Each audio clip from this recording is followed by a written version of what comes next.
ninakuomba Waziri Mkuu, unaweza ukawajibu wanambozi hawa na kuwapa halmashauri ya manispaa ya Mbozi. Kama unavyoona Mbozi ni kongwe, ni wilaya kongwe ya kihistoria, na viongozi wote mkija mnafika hapa, lakini kwa hadhi hii hatuna barabara zozote za mitaa ambazo ni lami. Lakini tukipata manispaa, tukisema leo tupate manispaa leo, tutapata hadhi kama mkoa, lakini tutapata hadhi kama wilaya, na mwisho wa siku huko tutapata barabara. Kwa sasa naonea tu watu wa TARURA watuletee lami. Wataniletea lami ngapi? Bajeti yao ni ndogo. Mimi Mheshimiwa Waziri Mkuu, una mamlaka kabisa ya kutuheshimisha Wanasongwe, Wanambozi, tupate manispaa ya Mbozi. Na nimemaliza, naomba nikupigie magoti Mheshimiwa, naomba barabara kwa kiwango cha lami, lakini naomba manispaa.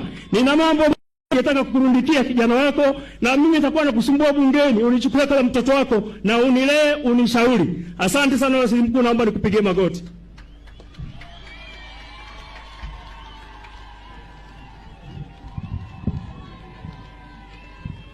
Mbozi oye!